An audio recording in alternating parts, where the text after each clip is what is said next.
어둠 속에서 발견된 오래된 그림 한 장이 전 세계 학자들을 발칵 뒤집어 놓았습니다. 3세기 로마의 지하 무덤에서 발견된 이 프레스코 화는 예수님이 손에 무언가를 들고 기적을 행하는 모습을 보여주고 있었는데, 문제는 그 물건이 마치 마법사의 지팡이처럼 보인다는 것이었죠. 현대인들은 이 그림을 보고 충격을 받았습니다. 과연 초기 기독교인들이 예수님을 마술사로 여겼던 것일까요? 오늘은 이 놀라운 발견과 그 배경에 숨겨진 진실을 파헤쳐 보겠습니다.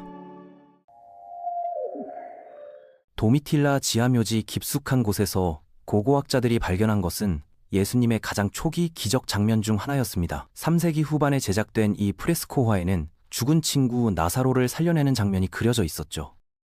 그런데 놀라운 점은 예수님께서 무덤을 향해 팔을 뻗으시며 손에 가느다란 막대기 같은 것을 들고 계신다는 것이었습니다. 그 막대기를 무덤 방향으로 가리키자 나사로가 되살아나는 모습이었죠. 초기 기독교 예술 작품들을 살펴보면 예수님이 기적을 행하실 때 막대기를 손에 쥐고 계신 모습이 반복적으로 등장합니다. 프레스코화에서부터 조각된 석관에 이르기까지 이런 표현은 당시 기독교 예술의 일반적인 특징이었던 것 같습니다. 그렇다면 이것은 정말로 예수님을 마술사로 묘사한 마법 지팡이였을까요? 아니면 전혀 다른 의미를 담고 있는 것일까요? 종교학자 리 제퍼슨 교수는 자신의 논문에서 이런 의문에 대한 답을 찾기 위해 노력했습니다. 제퍼슨 교수에 따르면 이런 이미지들이 예수님을 마술사로 묘사한 것은 전혀 아니라고 합니다. 하지만 그 이유를 제대로 이해하려면 먼저 당시의 역사적 배경을 살펴볼 필요가 있겠죠. 오늘날 우리에게 지팡이란 중립적인 물건이 아닙니다. 수백 년간 전해 내려온 민담과 수십 년간의 대중문화를 통해 우리는 지팡이를 마술사의 필수 도구로 인식하게 되었거든요. 마법이 곧 시작될 것이라는 신호로 받아들이도록 길들여진 것이죠. 신데렐라의 요정 데모가 호박을 마차로 바꾸는 장면이든 현대 마법 의식에서 볼 수 있는 실제 세계의 모습이든 지팡이는 분명히 마법적 의미를 담고 있습니다. 하지만 이 그림을 보던 고대 관람객들에게도 같은 의미였을까요? 과연 당시 마법사들의 도구 목록에도 지팡이가 포함되어 있었을까요? 여기서는 좀 더 신중하게 접근해야 할 것 같습니다. 마법사의 도구에 대해 이야기할 때 마법에 대한 우리의 이해를 문학적 고정관념과 분리하기란 매우 어려운 일이거든요. 마법사 마녀, 주술사에 대한 현대의 판타지와 대중문화적 이해에서 벗어나야 합니다. 고대 세계에도 분명히 마법이라고 불리는 의식을 전문으로 하는 의식 전문가들이 있었습니다. 부적을 제작하고 저주판을 새기며 보호 주문을 외우는 사람들이 있었죠. 하지만 그들은 자신을 마술사라고 부르지 않았습니다. 마고스라는 고대 단어는 마법사로 번역되곤 하지만 실제로는 불법적이거나 변칙적인 의식을 행하는 사람을 비난하는 경멸적인 용어로 사용되는 경우가 많았거든요. 실제로 고대에 우리가 마법이라고 부르는 일을 했던 사람들은 전문적인 기적의 일꾼이 아니었습니다. 그들은 파피루스에 보호 주문을 베껴 쓰는 서기관들이었죠. 고객을 위해 청동 부적을 만드는 금속 세공업자나 돌에 보호 이미지를 조각하는 보석 세공사였습니다. 그들이 사용한 도구는 지팡이가 아니라 끌과 잉크, 스타일러스였거든요. 때로는 장인이 아니라 수도사나 랍비 같은 종교 담당자들이었는데 성경과 전례에 대한 종교적 훈련을 실용적인 의례 관행으로 전환하는 사람들이었습니다. 고대 후기의 주문 그릇을 예로 들어보겠습니다. 메소포타미아에서 발견된 평범한 진흙 그릇인데 그릇 안쪽에 나선형으로 글이 새겨져 있었습니다. 집안의 악마를 잡거나 쫓아내는 의미를 담고 있는 글이었죠. 이런 그릇들이 수백 개 발견되었는데 많은 것이 유대 아람어로 쓰여 있었습니다. 그 내용은 히브리어 성경이나 랍비 문헌에서 직접 따온 것들이었습니다. 지역 유대인 공동체에 속한 문해 전문가들이 친숙한 매체를 통해 의식 텍스트를 제작한 작업이었던 것이죠. 다시 말해서 고대 세계의 소위 마술사들은 마법 지팡이를 휘두르며 돌아다니는 사람들이라기보다는 작업대에서 일하는 서기관, 장인, 수도사, 랍비에 더 가까웠습니다. 지팡이는 누구의 표준 마법 도구에도 포함되지 않았고 지팡이를 보고 곧바로 마법사를 떠올리지도 않았을 것입니다.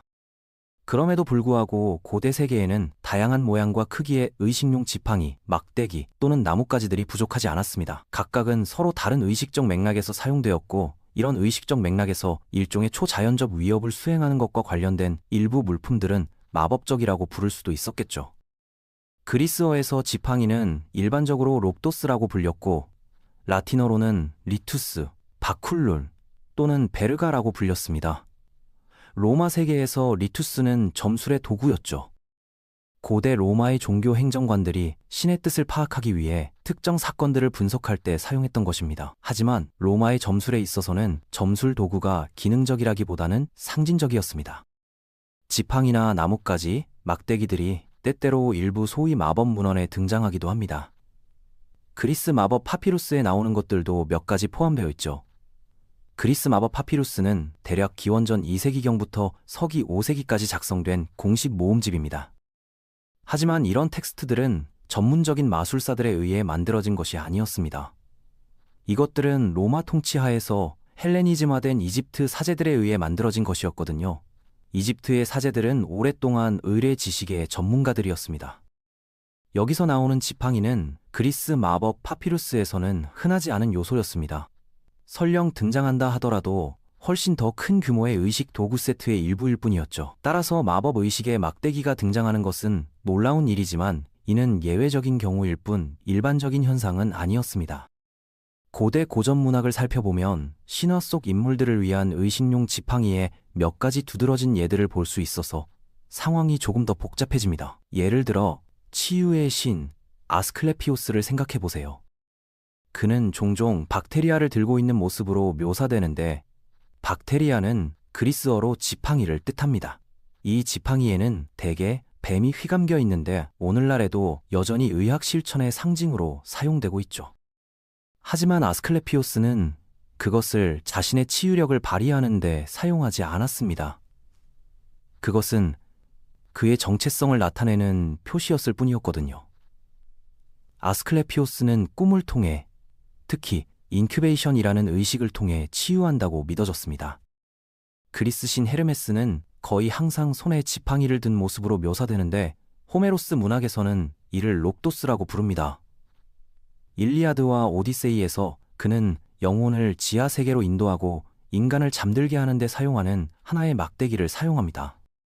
나중에 이 지팡이는 그리스어로 케리케이온, 라틴어로 카두케우스로 알려지게 되었는데 오늘날에는 두 마리의 뱀이 휘감긴 막대기로 알려져 있습니다. 이 단어 자체는 전령을 뜻하는 그리스어에서 유래되었으며 메신저의 권위를 상징하는 지팡이의 주된 역할을 반영하고 있습니다. 그리스 세계의 또 다른 유명한 의식용 지팡이는 티르소스입니다. 이것은 디오니소스와 그의 열광적인 추종자들인 마이나드들이 들고 다니던 담쟁이 덩굴로 휘감긴 지팡이였습니다. 고대 작가들은 이것을 담쟁이 덩굴이나 잎으로 감싼 회양나무 줄기로 묘사했습니다. 그리스 극작가 에오리피데스는 그의 비극 바카이에서 티르소스의 다양한 기능을 강조합니다.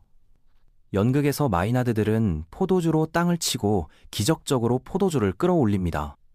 바위를 치면 물이 솟아오르고 마치 무기처럼 휘두르기도 했죠.